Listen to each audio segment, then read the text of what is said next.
here to talk to you today about something that is really near and dear to my heart. We are going to explore all things housing related. So I did so well in 2014, my first year. My sister was like, "Oh, I want a vacation rental." Okay. You started Happy Space Vacation Rentals over a decade ago and you grew it from like one to about 30 houses that you manage. Well, this is something that I've been thinking about a lot since you sent over your Okay. questions Yeah. last week. And honestly, it comes down to years of bad policy. All right. Hey guys, welcome back to another episode of Not Your Parents America. And I'm your host, Shelley Pisa. And I'm here to talk to you today about something that is really near and dear to my heart. We are going to explore all things housing related because let's face it, where we live is at the heart of who we are. We all need a safe, comfortable, affordable place to lay our head down at night. And so many families in the United States are struggling with this right now, as well as across the globe. And I know we can't get to it all today. It's a really huge topic, but I brought with me today two of my best friends who know a thing or two about houses. And they also basically run their own small businesses. And that's another thing that's kind of near and dear to my heart. So we're going to hear from them about that as well. I have with me today James Wallace and Robbie Kennedy, and I'll just tell you briefly about them. James is a friend of mine from when we were children, and right now he manages around 30 short term rental properties. I cannot believe it. I don't know how this guy does it. I can barely manage my own home. He is on the phone every time I see him, like constantly answering questions and doing all the things. And also with me is his friend and colleague, Robbie Kennedy. Robbie has a Bachelor of Fine Arts in interior design. He had a 10-year stint at the Atlanta Decorative Arts Center. He also worked with prestigious companies that specialize in antiques and high end fabrics. But don't let that fool you because this guy really knows how to design on a dime. And so we're going to get lots of great tips from him today about that. So please help me welcome Robbie and James. Hi, guys. Hey, Hey, Shelley. It's good to be here with you. I feel like we're in our own living room here. I know. It's so comfortable. This is a It great is space. a nice space, isn't it? I love it. Beautiful. It is. Yeah. I'm down with the backdrop color. Oh, of course, Robbie would notice. Yes, I probably didn't even. I'm going to start looking closer at this from now on. Yeah, it's very calming. It's Yeah. very Oh, calming. I like that. Okay. Mhm. Yeah, I didn't even. Wow, I didn't even think about that. See, we're going to learn a lot from you today. I can tell. All right, so we're going to start with taking a little bit of a deep dive into your personal stories. I'll start with you, James. And as I was saying in the intro, I think you started Happy Space Vacation Rentals over a decade ago, and you grew it from like one to about 30 houses that you manage. So, can you tell us a little bit about how you got started and what that was like? Sure. So I started the business in 2014. And I was in the restaurant business or hospitality restaurant business for 25 years. My first job was right out of high school at the coffee shop Okay. down at the Barclay Lodge. Oh, That's where okay. we grew up down in Cadiz. Yeah. And Lake Barclay is there. They have the entire resort. So I started cooking there Oh, okay. I didn't know that. right after high school. And I'm not going to say the year because I don't want to age us, but it was a long time. It was the 80s, which A is time of peace and love in the Yeah. United a States. simpler time. A simpler time. I don't know if it was all about peace, but anyway, go ahead. Right. It was simpler, I think. Yeah. I know. But anyway, so that started in 87. And then I've done everything in the business, the restaurant business, from bartending to serving to waiting to busing, cooking. So front of house, back of house, the entire gamut. And I was sitting on the beach in Venice Beach Island in April of 2014 with my cousin, and I was daydreaming about getting out of the restaurant business, Yes. who which wouldn't? has been a goal my whole life. Right. You know, after not to knock the business, but once you've been in it for, I would say, over 5 years, it can become a little bit of a drag as far as depending on the person. If some people love it, I loved it in my heart of hearts, Yeah. down deep. Of course, I love the hospitality business. I'm Sure. still in the hospitality business, but I was looking to do something else. So I was sitting with my cousin. We were daydreaming of what I could do to get out of the business, what business I could start, what Yeah. job I could pursue. And he was like, "Well, you're putting your house." That's when I was renting my house that I live in just for Derby only. And I had rented it in 2012 and 13, and I was getting ready to, it was listed again for 14. And this was in April, and Derby is in May, and I think I'd already booked it. He said, just leave it on Airbnb. He said, leave your house on Airbnb and see if you get any rentals. And so I was like, oh my God, that's a great idea. And so that's what I did. And I just started booking weekends immediately. And then all of a sudden, you know, I had 5 or 6 bookings, and that kind of snowballed into me transitioning out of the restaurant business. Mhm. Although I did work in catering for another year.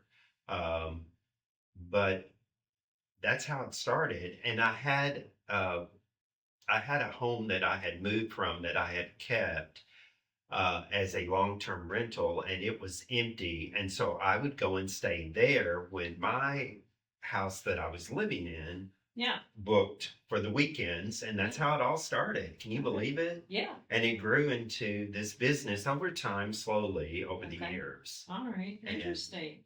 And so did you like so you had the one house, like the few that followed that, like were they just like clients or were they other houses that you owned? well, so I did so well in 2014, my first year. My sister was like, "Oh, I want a vacation rental." Okay. And so she ended up buying the house across the cul-de-sac from mine. Okay. And I told her, hey, since, you know, it's, he was working, the owner was working on the home to sell it. And so we kind of got in before it went on the market. And so we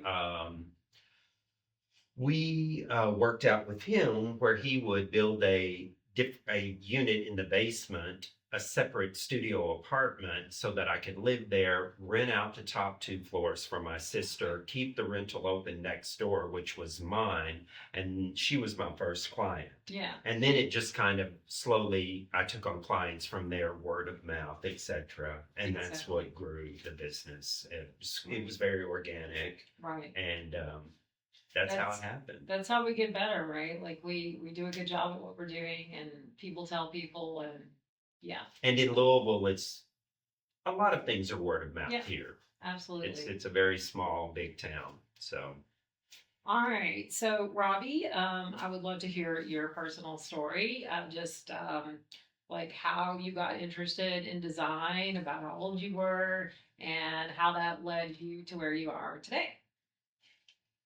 Well, as far as design goes, that all started in the late 80s. Okay. going back to the 80s again. Yeah, prior to that, I had been a college dropout and worked in the hospitals as an orderly. Okay. When they used to have orderlies. Yeah. I think it was the 70s. Right. So I did that for a long time, and until the late 80s, and then I met someone, and I moved to Evansville, Indiana, and became immersed in their local design scene down there. Okay. Um, Didn't you own a catering business? I did, yeah. Yes. I mean, I did sell catering for a while too. Yeah. And Hospitality. Right. And then you ended up in Atlanta. How'd you get there? Well, because I was young and impetuous, and Yeah. I wanted a bigger city, Yeah. and we had friends in Atlanta, and I wanted to be in the South. Yeah. I didn't want to head north Right. because I don't like it warm. Right. And so down there, you just dabbled in the field, sort of. Well, um, prior to that, I'd worked on some show houses like that benefited the symphony in Okay. Evansville, and had been a lot of installations. Uh, Uh, and had been learning that side of the business with Yeah. with the drapery workrooms and the framers, and people all in house. right. So I was exposed to all that, Right. and I learned a lot about that, and it just started my whole education. Okay. Landed in Atlanta, right in a pot of jam, really, in the whole southeast headquarters for interior design is there, and there's a large decorative art center. Okay. I did not know that. And I think, is it Decorators Walk? Is that? Decorators Walk is a company I worked for about 10 years. They owned and produced different fabric lines, high-end fabrics, so Mm-hmm. Very high end. Yeah. and wall coverings Mm-hmm. and art antiques, etc., just all the way down from furnishings.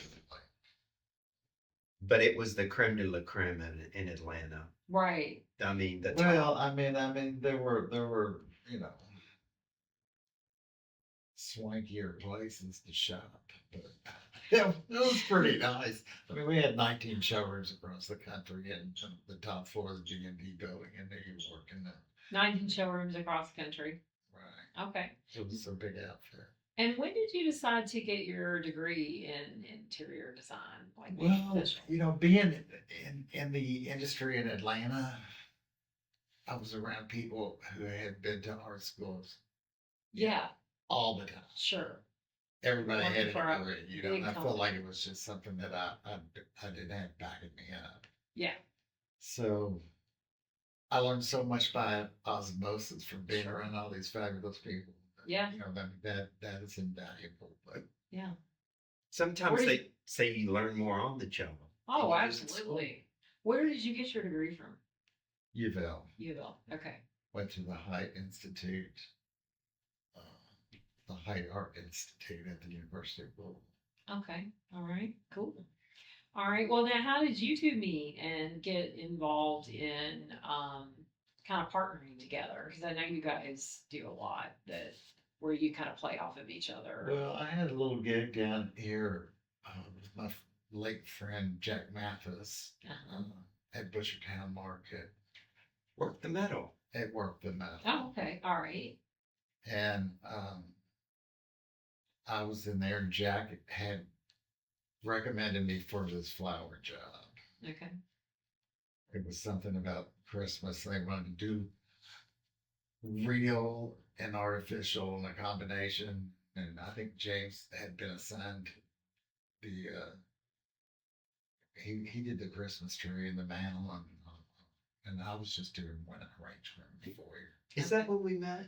It's Yeah, interesting. I can't remember the people's name, but But it was, I remember it was written up in The Voice. yeah, it was written up in the Voice. Mhm. There was a Yeah. big article on it. Yeah. Well, Work the Metal, obviously, they do such great, amazing things. People, I mean, it's not just a shop like here in Louisville.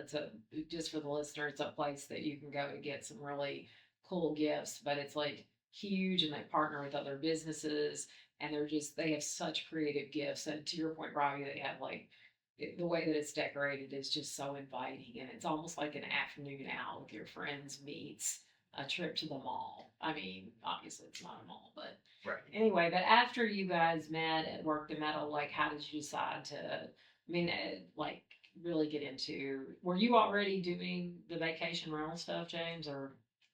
Oh no, Okay. this was 2006 or seven. It was the early. It was 20 years ago. Okay.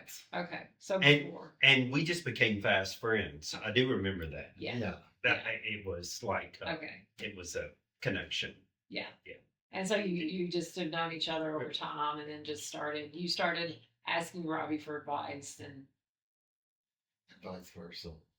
Yes. We would We're- take each other's views. We've been in through a lot together. That's right. Well, I feel like we've known each other in former lives.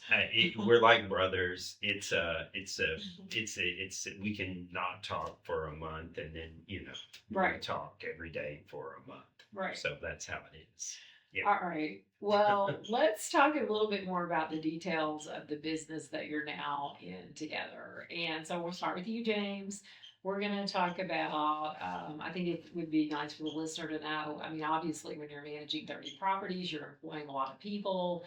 And so, about how many people are you employing? And, like, in terms of hiring good people and retaining them and maybe letting some go, like, what kind of tips do you have? Well, I've been lucky that I have been able to do most of this myself. Now, my biggest employers are the cleaners. So obviously, and we have a group of about 6 to 8 cleaners that we work with every day. Okay. And I've recently brought on an assistant, my sister-in-law, and brought her on last year to help with quality walkthroughs Okay. and some of the computer work and that kind of thing. And that's worked out really well. Mm-hmm. So I've been able to keep it tight. Okay. And Under 10 employees? Yep. Okay. Under 10. All right. Yes. So And are you involved in the cleaner's decision, or is that your head cleaner that makes the decisions as to who is cleaning the houses? that's the head cleaner. Okay. I do defer to her, and I've been with her since we started the business Okay. in Yeah. 2014. So it's a very familial relationship. We're kind of like a family, Yeah, absolutely. and And you guys are too. yeah, absolutely, Yeah. and it's all local, Yeah. and so that's Yeah. that's been nice. What about things? I mean, obviously, in just maintaining a house, there's so much that goes into that. I mean, I know you must have a big black book with numbers for electricians and plumbers, and I know you've had a few critters, some raccoons in the attic of one of your houses. Several before. houses, yes. So, tell us, how do you find good people to do those jobs? Again, word of mouth. I'm constantly, putting out, messages on Facebook, Okay. Airbnb host page, Ah. where I will which say is it's a okay. it's a little Platform Airbnb. page. Yes, It's not Facebook. it's a Facebook. Airbnb. It's actually a Facebook page on. Oh, okay. Yeah. All right. Yeah, that's Louisville Airbnb host. You can go there, Okay. and you can ask for plumbers, electricians, Okay. cleaners, Yeah. recommendations. Yeah. That's a great source. Wow. And sometimes I Yeah. just blast it on Facebook Yeah. if I'm in a hurry and need. Of course, I have many plumbers, electricians, service people listed in my phone that I'll go down the list because Yeah. with the short-term rental, usually if you have an issue, it's last minute and the guests sometimes are only there for 2 or 3 days. So Right. it has to be addressed immediately. Yeah. Everything has to be done within, 8 or 12 hours usually. Right. 24 hours for sure, depending on how long the guest is staying. Yeah. And Can so oh, go ahead. Oh, can regular people get on this Facebook thing and find like people to help with work? you regular people can definitely become Okay. part of the Louisville Airbnb host page. Okay. Absolutely. All right. Yep. Next, I just wanted to ask you about two of our favorite subjects here in the United States: COVID and Trump. Jeez. So, James, how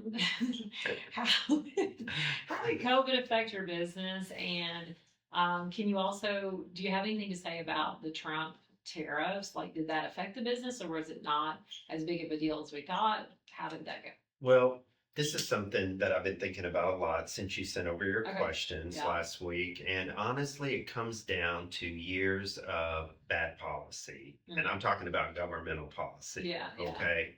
Um, and underbuilding as far Uh-huh. as developing homes catching up with us all at one time. So in 2008, we know we had the recession Okay. and the Yep. financial crisis, and that's when construction basically fell off a cliff. I'm sorry, you go ahead. Oh, okay. Yeah. I was just gonna say, And yeah, it I never think recovered. I know, and yes, and let's talk about. We're gonna talk about the housing crisis itself here in just like a few minutes. Sure. Um, What uh, was your question again? I'm sorry. no, it's okay. It was just more about like how did a COVID affect your business? I'm sure it did. COVID And affected then us also, have the overnight. Trump tariffs done anything in the last year? Okay, sorry. Yeah, Yes. no. The COVID did, of course, affect our business immediately. We lost all of our reservations within a Right. week once they shut down. Yes. Okay. What we had to do overnight is basically transition a lot of our properties to 30-day plus rentals or Okay. no longer short-term rentals, but Right. longer-term rentals. Right. Okay. And I'm not saying like we didn't transition to a traditional long-term rental. We transitioned to a mid-term rental, It's called which a midterm. Mhm, It's which like is a 30 days ish. Okay. 30, As which opposed to 6 months or okay. exactly, which still is in effect today with the traveling nurses. A lot Yes. of them use a 30-day plus rental. Okay. Seasonal workers, Mhm. they will use 30-day plus as well. And so that's what happened during COVID. We because we couldn't host people for 3-day rentals Yeah. at a point Right. there during the height of COVID. Right. And so that's how we sort of bridged that gap in there. And it was tough. Yeah. It was tough. We lost a lot of money that year. And 'Cause, yeah, and a I had lot, a house with you and I lost money. Yeah. yes, absolutely. How many months did COVID really affect you guys? It really lasted about a year. Okay. We're Yeah. actually really hardcore 6 months. Yeah. And then after that, people started trickling back because It's it a wasn't trickle against the for years. laws to host Mm-hmm. for a short term, but people just were not traveling. Right. Right. So, Exactly. Yeah. and then when we did open back up, it was like the gold rush. Yeah, because everybody was so sick of being, at home. And I remember that too, my first vacation, like after everything kind of opened up, we took the girls down to a bunch of girls, high school girls, friends of my daughter's down in Florida. And I yeah, remember. it was super packed and none of us got COVID. So yay for that. Thank God. And again, just briefly, have you noticed any slowdown with the Trump tariffs or not really? Everything's still going okay? What I've noticed with the Trump tariffs, and not necessarily just the tariffs, but we had last year, 2025, was our slowest derby Mm-hmm. on record since I started. Oh, okay. And that That's was interesting. because people were not traveling from Europe or Canada Oh, because they were okay. boycotting the country. Oh, okay. I Um, didn't realize we had that many. It was foreign about guests. 30 I guess it makes sense. 25% of our Yeah. guests are Yeah. from other countries. I mean, it for seems Derby. like all the horse owners are often from other countries, right? Yep. Yeah. So, I didn't realize how much it was affecting us Yeah. until Yeah. we didn't rent Yeah. half of our rentals Oh. last year until the last That minute, is shocking. which is shocking. Okay. This year is better, Okay. That's good. but we're still seeing that. Yeah. Yeah. Okay. Yeah. Not like last year, which was, where let's say we rent a home for the 3,000 a night Yeah. for Derby, we would get 500 Yeah. Okay. compared Gotcha. to three. So it was a 75% Right. decline. Right. Not on all of our homes. Some of our larger homes rented at the same price. Yeah. But the smaller homes really took a hit last year and again are taking a smaller hit this year, Okay. but still a hit due to people not traveling to the United States from Right. other countries. Right. And people feeling, which I've heard from guests anxiety about traveling now Yeah. with the gas prices, Right. etc. Right. That we're Economy. experiencing. Yeah, Yeah. for sure. Yeah. Travel People is a are luxury. they're uneasy. Yeah. Yeah. Yeah. So Um, hopefully that will pass. all right. So, Robbie, you are obviously an integral part of James' business, a trusted partner, if not his most trusted colleague. So, and I know you guys together have walked through tons of properties. Like, I don't have any idea how many, but like, and anything probably from apartments to houses to condos. And I just am wondering, just for, as a, like, with your background, what are you looking for in terms of pros and cons in a place to take on, or like, that might tips for a buyer when you walk up, like from the outside and from the inside? What are you looking at as a designer? I look for just an overall aesthetic, just a positive vibe, a visual appeal. Yeah. I'm all about aesthetics. I'm not into the construction. Okay. I know it's necessary. I wondered if you were, because you had mentioned earlier that you worked. Just get it done and let me decorate, okay? That's not going to Exactly. Yeah, well, and obviously, yeah, you came in here and you noticed the colors of the walls, which again, I've been here a few times and I haven't, it hasn't been a thing for me. This is all new construction out here. Yeah. So I'm used to knocking around in places that have been around a little longer. Right.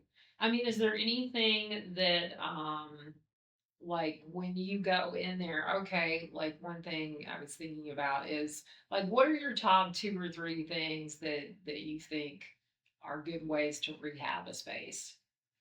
Well, if you got good bones, you know, inside, Okay. I mean, you're practically there already. Once you get the backdrop straight, Yeah. you take it from there. Okay. Or at least that's how I work anyway. What's the first things you're gonna address if you're gonna change the look of a place? Well, I'm gonna see what needs to be done architecturally. Sometimes things need to be tweaked a little bit. Okay. Um, color. Okay. Paint, Right. which we talk about what's a lot. on the floors. You have to consider so many different things. Okay. Okay. But really, start. I like to start with the floor. When you say that, do you mean like, because you mentioned architecturally, so, The house will always tell you what it wants. okay. It just will. So like when you're talking about a floor, like, are you meaning more like floor coverings, or you meaning like, does the person need to get rid of their carpet and put in, I know there's a lot of options for flooring right now. Well, yeah. I mean, you just have to assess, what you're working with. That's all I'm saying. Yeah. And do what needs to be done. If a floor needs to be replaced, you replace it. If it needs a rub. If you need to peel back the carpets to find out what's under it, then you do that, Mm-hmm. and you act accordingly. So that's just a no-brainer. Do you get pushback from, like some of the owners sometimes, or maybe your clients? And if so, like, what are you gonna prioritize? Well, I don't know what you mean by pushback. Everybody's a decorator, and everybody has an opinion about it. Of course they do. Also, a lot of people are cheap. Like I would be one of those people. So when James was talking about paint, that's one of the first things that comes to my mind. Like my decorator is always like, okay, we can just, well, let's paint this, and that's one of your cheaper things, right? Yeah. I mean, you can paint till the cows come home. You can keep changing it. But when I'm looking at, like, say something that he's gonna, Yeah. when he calls me to do a walkthrough of a potential Yeah. short-term rental, we're looking at what we can change for a little money. Right. Exactly. That can make a big impact. That can make right, a big. So right. we're looking for bang for the buck. So we Absolutely. just go in and if something absolutely has to be painted, it's obviously not a small expense to hire painters and come in and Yeah. redo all that. But if it has to be done, it has to be done. Right. Right. And you just get the basics. You just get your background running and just start. Mm-hmm. And then you kind of layer on top. We just layer it in there. Mm-hmm. What do you mean by that? Well, first of all, like Robbie said, he starts with the floor. You got to address the walls, right? Okay. Then you have to address the lighting. And then Right. you have to address the furniture. Right. Then you have to address the linens. Right. Right. And so it's like it Right. almost becomes like a layering process. And I have questions about that. Like, what's some? Two questions. Like, what's some cheaper floor options? I feel like I'm having flooring problems right now, so I'm trying to get advice.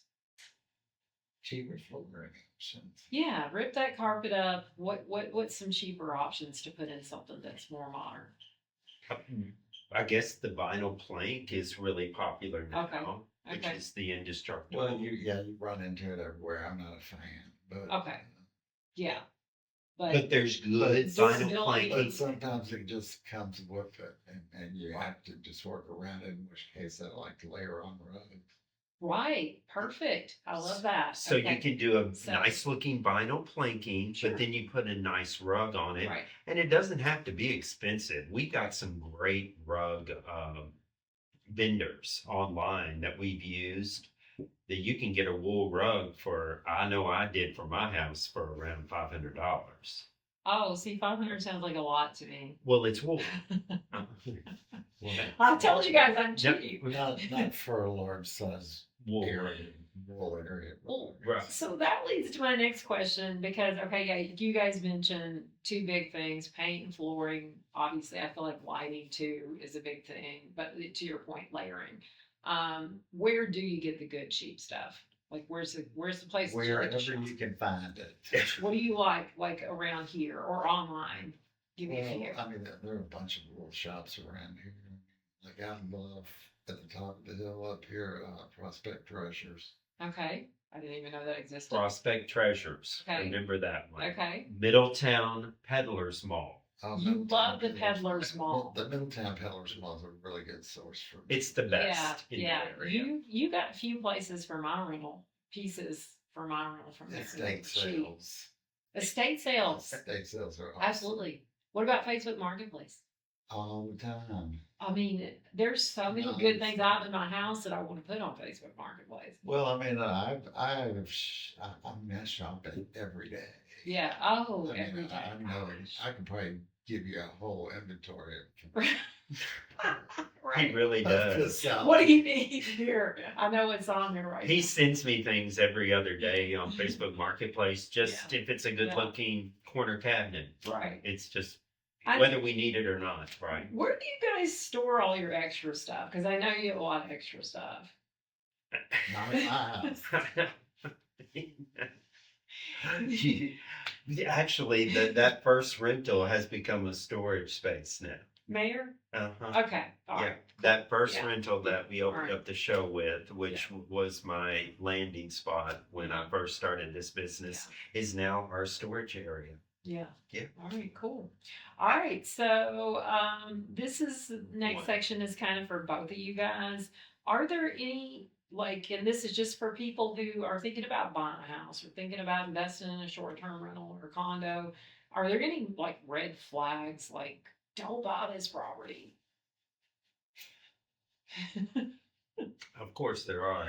I mean, Because I used to date a guy that actually helped build houses, and he always was good to bring into a home because he would look at things with the ceiling and he'd say, "Ooh, there's some structural issues." So you mentioned structural issues. yes. Anything else? Right now, it's really easy to do an ROI on any property Okay, what that is you're that? looking at. That's a return on investment Oh, okay. analysis. Okay. And you can do that with any AI app, Oh, okay. basically, Alrighty. and they'll do it for you. Okay. I just ran some numbers on a condo hotel in Florida that Okay. I'm looking at right now. And it basically gave you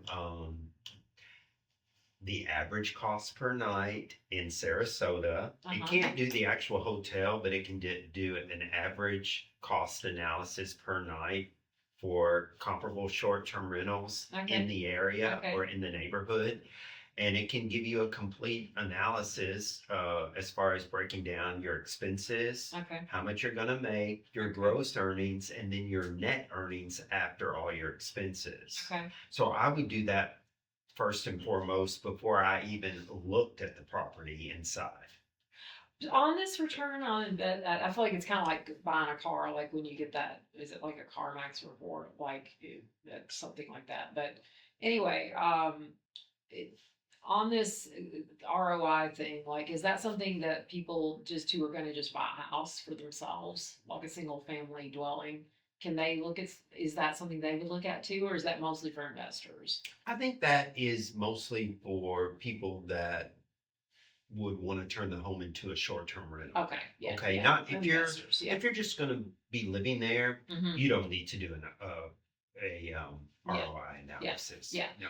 But it's sort of similar to that, again, for the listener, when you're looking at buying a property, is just, obviously, I forget what the sheet is called. But, it's the sheet with the house's history and just kind of like looking through that to see what some of the past problems might have been. And I know, like for you and I, James, we partnered on a property where it was a way older home, but like it had so many updates because there was like a fire and the insurance paid for a lot of updates. So we wrote all that in too. So that's again another good way to find out things I think about a house. Absolutely. What about just any hidden cost of owning like a short term rental or a house or a condo that you guys want to mention? I think that the hidden costs might be in the insurance. Okay, you're going to need extra Right, insurance. right. Like, If yeah. you run a short-term rental. Yeah, or like if you buy in certain areas of the country, Florida's insurance is high. Exactly. Right. And also, right, and that's something that Yeah. I have to consider Yeah. in looking at properties there. Yeah. Extra insurance, I think there can be you always want to allow a part of your budget for things that go wrong, right? Right. Right. Like replacing toilets, Right. replacing washer and dryers, Right. dishwashers, anything like that. So If you know the roof is really old, right? Or if you know again that the appliances are really old, like yeah, definite. And then I think things too that people you need to consider when you're thinking about buying anything like the yard work, right? Like, do you have the money for that? exactly. Like, are there a lot of older trees? I just had a friend send me a picture of during the storms, a huge tree in their backyard that fell. I just had to cut 3 trees down from my own yard. There you go. Yeah, tree So maintenance. that was scraping the roof and allowing critters in my attic. Oh, more critters. More I know. And it's like $250 per animal because I had critter control there. So I was like, oh my God, how many on the 5th raccoon? I was like, oh, jeez. Yeah, we're That's up to some 15. expensive raccoons, man. All right, so let's move into just kind of this section is called just sort of short-term rental environment in 2026 and beyond. And this is for both you guys. And what kind of changes are you guys seeing? Well, obviously, everybody knows about the main platforms Airbnb, VRBO. Are you guys seeing some new platforms? Are you guys seeing any changes with the platforms in general?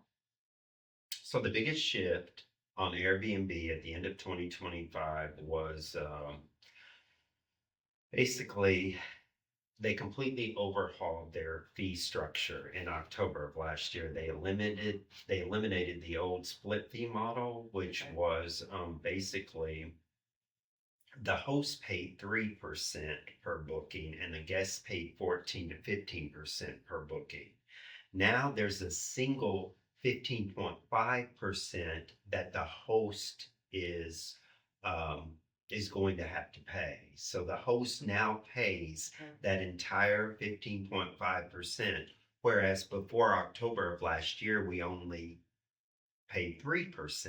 Okay. So we're taking on an extra 12%. The guests now are off the hook for that. Now we as owners will absorb all of those costs. And that's another factor if you're hosting on Airbnb to consider before getting into the market. And I tell people that. Do you look at other platforms if that's the case? Of course, Yeah. we're on VRBO, we're on housing.com. Mhm. And the big shift this past year and into this year is owners are creating their own landing page for direct bookings Mhm. to save that money, save that 15.5% booking fee that Airbnb charges. And Yeah. that's where it's all heading. Yeah. Is Oh, to individual totally. booking, direct booking sites. Totally. And we're working on one for our company right now. Yeah. So Yeah. that's exciting. Because again, if you've been around for a while, like you guys have, like you've got return customers, right? Exactly. And yeah, and that's how even I myself, just when I go on vacation, and there might be certain people I would go back to their space, and certain people maybe I wouldn't. Right. What about, and I'm gonna cut a couple of these categories a little bit short. But what kind of changes are you seeing in terms of types of experiences that guests want? Like, have you guys, I mean, I just noticed some interesting trends, and I know one thing I feel like with you guys' spaces, like your look, like what you do, Robbie, like that's a big deal. Like guests want that modern feel. Well, guests are so much more sophisticated than they were even 5 years ago. Yeah, I find yeah, yeah, because everybody's kind of elevating their game because of the competition we face. Yeah. The competition increases every year. So the more amenities that you can offer, like, the better. Hot tubs, Mhm. outdoor games, Okay. indoor games. Right. A spa experience in the bathroom. People Okay. love new bathrooms. What's a spa experience look like in the bathroom? Maybe a unique shower head, a spa Oh, tub. right. Yeah. Anything that is like Yeah. different Yeah. or extra. Even just your bath products, sometimes you get these really like cool, like eco-friendly, like lavender smelling, like big jugs of that creates a feel. People are becoming more discerning Yeah. across the board, which makes things better, really. Yeah. Because everyone kind of ups their game. So this is just an off the cuff kind of question, but that I was wondering about, because have you guys ever thought about like getting into? I mean, I know I see like weird spaces to rent, and maybe it's geared towards the younger crowd, but like yurts, tree houses, boat. What do you call them? Boats. Houseboats. Yeah. So I actually stayed in a tree house somewhere in Red River Gorge. Oh, okay. How And was that? Really fun. I mean, I don't know that it would be something I would do all the time, because there was no refrigerator and we had to lug a cooler up a mountain. But Well, if there's not an ice maker, count me in. He's got to have his crushed ice. listen, the sleep wasn't the best either. I mean, it's like a little thin mattress, but it was fun. It was Red River Gorge. Also, one time when I was going to DC, I looked at a houseboat. And it was docked, but I was like, I had my kids, and I'm like, yeah, I don't know the safety of that, Right. break-ins. I think, there is a need for that, obviously. Yeah. For those unique spaces. Yeah. And if you have the means or the creativity and kind of the outside the box thinking to pursue that, Yeah. I think that could be a good thing for Oh, I you, do too. because Yeah. anything that sets you apart in this business Yeah. is a good thing. Yeah. So- Absolutely. I love it. I wish I had the energy and the Yeah. creativity to You need do to more. find somebody who can build some yurts And here in it'd be fun Louisville. to do some boats. It would be fun to do some boats. It'd be fun to decorate. Well, some yeah, you boats. guys could do that. Is something you could do in Louisville. I actually know a Absolutely. person who lives on a boat here. No, oh, got it too. Yeah. Well, I wonder if you know the same person. Me. All right, so we got to get moving on these topics. We did want to touch, I know, a little bit on the housing crisis in America, and I know James and I both did some reading on this. And I, again, every time I Googled it, I was like, I don't want to use the word crisis, and it kept coming up. So I think it's really a thing, and I think it's like a thing that we don't think about in Louisville, Kentucky, because it's not hitting us so hard. But anyway, so what are the reasons and we'll kind of try to roll some off real quick. What are some of the reasons? You mentioned the 2008 financial crisis. We never recovered. The construction piece of that never like really recovered. And then What are- COVID hit. COVID, okay. And interest rates shot up. Interest rates shot up, which decreases people putting their house on the market. Like for me, for instance, I have a very low interest rate. I would move in a heartbeat, but it financially doesn't make sense for me because the interest rates are so high. So you're creating less housing in the pool. Yes. And did you know, I okay. did not know this until I researched, Okay. the average age to buy a home right now Yeah. in I'm America, gonna guess 40. that's it. Yeah, It's 40, Yeah. but 5 years ago, guess what it was? 28. 33. Okay. So, But that's even over 5 years. It's gotten a lot worse yes, because I think it used to be like when we were in the 80s, in our 20s probably. right. Like I bought my first home in my 20s. Exactly. Yeah. You did, Yeah. because it was a completely different landscape. Yeah. Absolutely. I think things really did change after 2008 Yeah. I with think the so housing too. market, Yeah. and it's just gotten worse, Right, unfortunately. right. They mentioned some other things like the wages haven't kept up with um, like rent Inflation. increases. Yeah. They also mentioned corporate people coming in and buying up like towns and then hiking up Rents. the rents. Yeah. Or the home prices. They Yeah. also mentioned increasing cost of construction materials Because of the plus tariffs. labor. Yep. Yeah, and that also has been for a while. This crisis has been brewing for a while. So not just the tariffs, right? Exactly. Like it's all, I don't know, it's all kind of come to a head. And they also, I don't know if you read about this, but there was also a lot of stuff about regulations. Like, and I wondered where did all these regulations come from? And so some of solving this was about, like California is always on the forefront. They're trying to kind of decrease regulations. Now they're another state that has a lot of regulations, right? Because they, they're very kind of environmentally aware. But again, did these regulations come about because they were needed? Environmental concerns or concerns about sewage systems, or did they come about because of lawmakers were pushed by somebody to say, oh, we can only have single family dwellings here. Right. Well, and a trend that I'm seeing is across the country a real push towards zoning reform. Yes. And what are called ADUs, Yes. which is an accessory dwelling unit. Yes. And yes. what that is a backyard cottage, an apartment over the garage. Right. Maybe a basement apartment. Right. Okay. Basically smaller secondary structures that are on your existing property. Right. Okay. And so people are getting creative and they're starting to loosen up those zoning rules to allow duplexes, triplexes, where only single family homes used to be. Right. Okay. Right. And California is actually leading the charge on this. Right. With the ADUs. Right. Which now make up more than 1/5 of all housing permits in the state. And then San Diego just permitted more ADUs than single family homes. Okay. Just this past year. Wow. And Louisville here,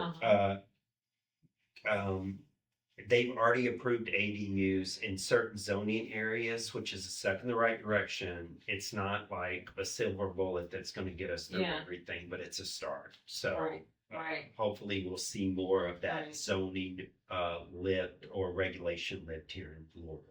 And I was also seeing some other, two other big things on the horizon. Like, obviously, like people are talking a little bit more about rent control, like legal, I've heard like, that. and I think there was just a bill in California that actually didn't get passed. I was like, really? Because it was like, it didn't look like it wasn't like the person who owns the apartment complex was going to suffer to death. It was like a just a small decrease in how much you can increase the rent in a year, and it didn't. The bill didn't pass, so I was kind of like, wow. And then also, I was seeing some trends like with mayors and governors where they're, looking at utilizing spaces that are getting not as utilized, such as like office spaces, like when a lot of people with COVID left the office and are working at home. Malls, I think I told you guys about that. Like they're converted some malls, like I think one's in Rhode Island, Into into housing. apartments. Oh, that's Yeah. cool. And I know, James, you told me about the shared housing concept. The co-living Yeah. space is breaking open now, Yeah. and I'm interested in exploring that just to find out more about it. And that's basically when you take a single family home and rent out a bedroom. Yeah. And then everyone, let's say you have 8 bedrooms, everyone shares a kitchen and a living space. Right. And maybe, you have 3 or 4 bathrooms, so you have 3 people per bathroom, and your rent can go from $1,500 a month to $700 to $900 a month. And what most of these people include in a co-living house is all your utilities paid, your Wi-Fi is taken care of, and your rent for $800, which is a huge saving. It's almost half. Right. And a lot of people are exploring that space. Right. Right. I Which think it's a cool concept. I think it is too, Yeah, and I can yeah. see that Yeah. being successful. Yeah, absolutely. It just seems like the classic boarding house situation. Yeah. Going back to the boarding houses, exactly, of Right. like the 20s and the 30s. Right. Yeah. Good example. Exactly. Um, Right, and people say everything kind of goes in a circle. And definitely we are seeing, I think, again, more cities trying to create more apartment spaces. I'm seeing a lot of that. Like my daughter lives in Austin, apartments going up right and left. And apartments, I think, have become almost more like a neighborhood has traditionally been, where, again, you have a lot of amenities. Like if you lived in a single family dwelling, you would be able to have a cookout in your backyard. But since you can't really do that in an apartment, there's a space where you can do that. Like there's a grill, and you can just put your name on the list, and hey, I'm going to rent out this space, and there's a kitchen in there, and you can, So That's anyway, cool. Yeah, apartments offering more community type things. Offering more. Amenities. All right, so we're going to start rounding out our program with some of our fun, crazy questions that I think I emailed you guys. And let's start with Robbie. Can you think of you want to tell us about any like really bad decor situations you've ever seen? Anything where you walked in and you were like, oh dear God, like there's nothing I can do here. All the time. This is a chronic problem. Yeah. So let's get this man a Valium. All the time. No, I mean, I can't think of anything that jumps out that's particular. It's never funny. Are you laughing at me? He's not laughing. Well, I have to tell. Can I tell a story that just happened to Sure, me yeah, this go ahead. morning? Oh, okay, yeah. Okay, go ahead. Please, please. So anyway, I talked to you yesterday. I said I'm going to get in bed early tonight because we have our podcast in the morning. I Right, want to right. be, I want to make sure I hear that alarm and wake up in time to wake up before we go on air, which it all worked out. But apparently, when I woke up this morning at 7, I had a text from 11 o'clock last night that I missed. Hi, James. I hate to contact you so late, but one of the showers is not putting out pressure uh, in the top nozzle of the shower head. He sent me a couple pictures. And he said, we're pulling and pushing on the shower head knob, but it doesn't work. Okay. And then I didn't answer because I was in bed, right? And normally I'm not. Normally I'm Yeah. up late. I'm Oh, a I night know. owl, so I can answer Yeah. up until 2 a.m., which. Never sleep. You're like a vampire. So anyway, at 7:30, he said, I'm sorry for texting so late. I don't know why he said late, but it was early. It's 7:30 a.m. this morning. In unit 703, there's not a baking sheet. Can someone please provide one immediately? This is at 7:30 on a Saturday. I said, good morning. Wait, I mean, what are we gonna put on the baking sheet? Because you would think they'd be Biscuits? making. So what you Like, cooking? was it bacon? Can I come on? Like, yeah, Good morning. Oh, it gets better. biscuits. Yeah, biscuits. It gets better. Good morning. This is from me. My apologies. Check in the bottom drawer in the oven there. There should be a baking sheet. And if there's not one, there may be one next door in unit 711. The code is 0318. Let me solve this problem. No response for 30 minutes. And then another text from me. Hi, Brian. Let me know you found the baking sheet okay. My sincere apologies, etc., etc. And he said, okay, we didn't find the baking sheet, but the shower head does work. Just like you said. Well, We this figured is it the out. same guess. Yeah. Same guess. Yeah. And then I said, great. I'm glad the shower's working again. Can I drop off the baking sheet around 10 a.m.? No apology. And my apologies again. Yeah. And then another text, we cooked bacon and Bacon. it got a tiny bit smoky and the fire alarm's going off. This is the same guess. And this is at 8 now. I said, oh no, sad emoji. My apologies. Is there any way is there any way you can get it to stop? This has never happened before. And it hasn't. 5 years in the building. And he said, no way, we can't see how to stop it. I said, okay, the building manager is not there on Saturday. Let me text her at home and see if I can get her. Is it still going off? He said, yes, the fire department is now here. And this is the Glassworks building, so the entire building was evacuated. It was a whole deal. Yeah, I know. Oh, that is so funny. And that just happened 2 hours This ago. is why I want to do a reality series with you guys, because you have something every day, I feel like. Something I was like so this. sad. I felt so bad for the building. And so then I have other tenants in the building texting me saying the fire alarm's going off. And I'm just like, oh my God, I'm so sorry. Yeah. Did you say something like, well, we think that it's under control, but I did say yeah, we think it's under Yeah. control, even though Yeah. at that point I did not know if it was totally Oh, under control. okay, but okay. I was hoping for the best. Right. Yes.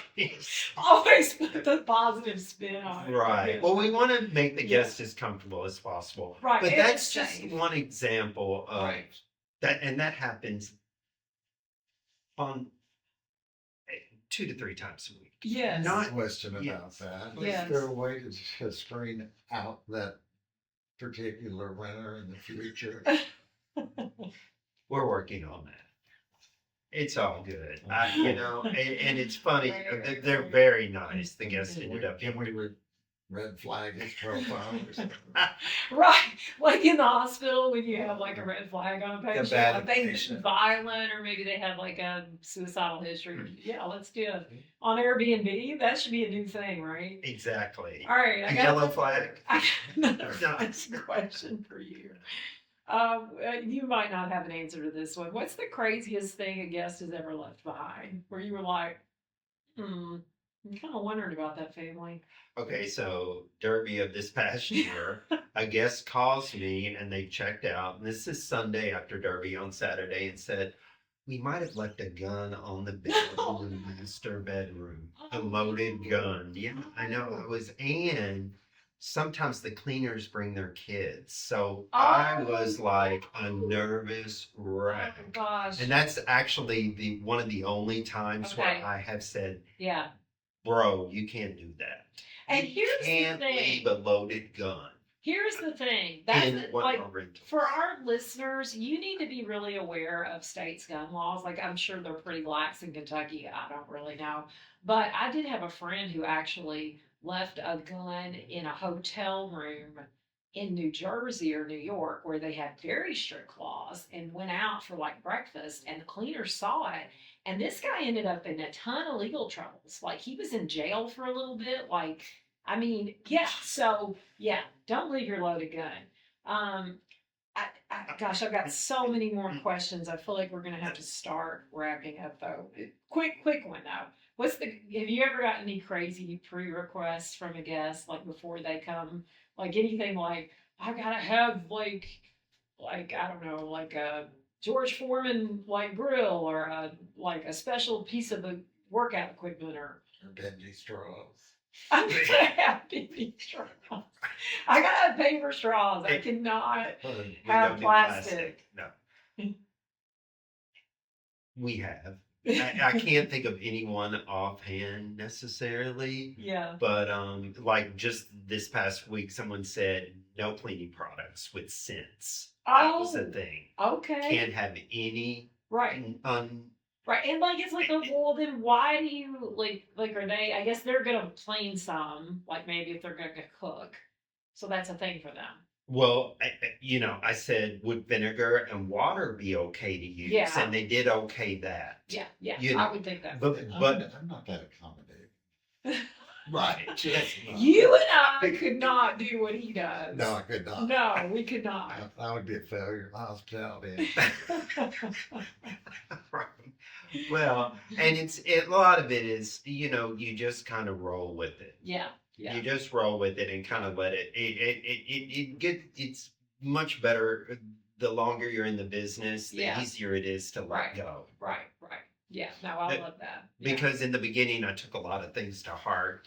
Not anymore. Right. I know. It's because not I know- personal. It's that's not personal. You and I have had those conversations when we've been driving to Cada's like for 2 or 3 hours at a time, and he'll like read me all the stuff, and I'm like, look, that's not about you. That's about them.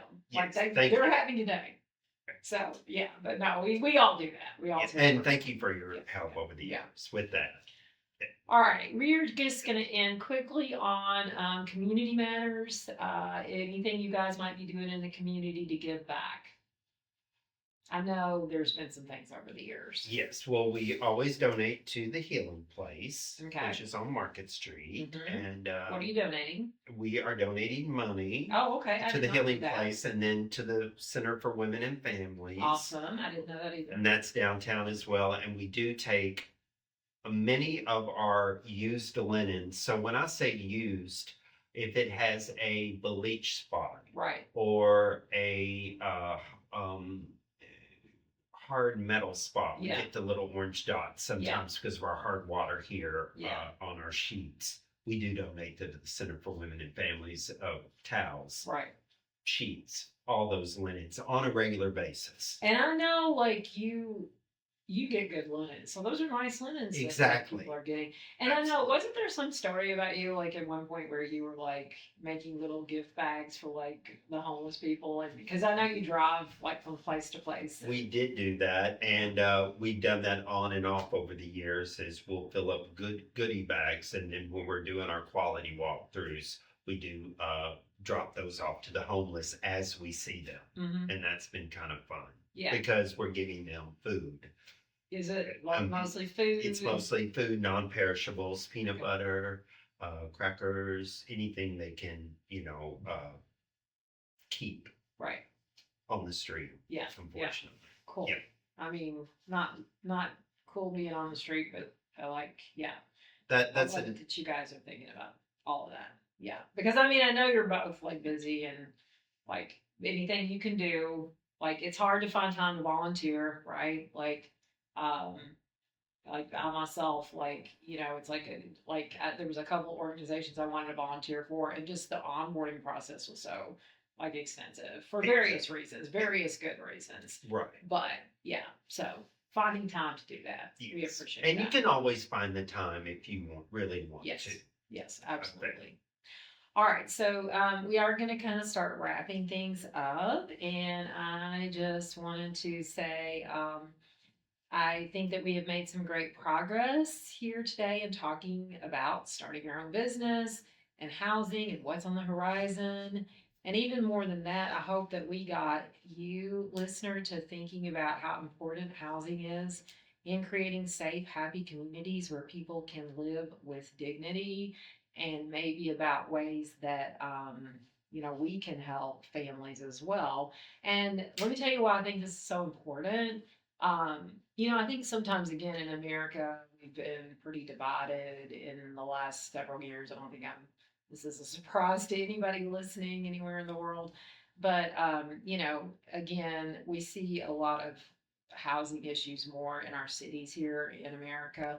But this is not a city mouse versus country mouse problem, because in your states, your smaller towns are probably getting a lot of revenue in the state from their cities. So this is something we all need to care about, like creating safe communities where people again have a place to lay their head down at night, even if you have like mental health issues or maybe some drug issues, but your community is safe, you feel safer getting your kids to school. That child grows up to be a responsible adult who gives back to the community. It also creates a place where people want to come and they want to spend their dollars at restaurants or whatever else that they're coming to a city for, and it helps our small business owners like James and Robbie. So again, thank you, James and Robbie, for being with me today. I appreciate you both so much for coming out on a Saturday. And thank you, dear listener, um, for sticking with us through this episode. If you like what we do here, which is try to give you guys knowledge about things and try to talk to one another civilly and solve problems, please tell your friends about my show. I would love that. And right now I am on Spotify, TikTok, and YouTube. On YouTube, if you like the video and if you subscribe to the channel, that helps out big time in the algorithm. Also, you can push that bell icon for notifications to as videos drop, you will get the videos. So again, I just want to thank you guys so much for being here. Love you guys. See you soon and have a great week.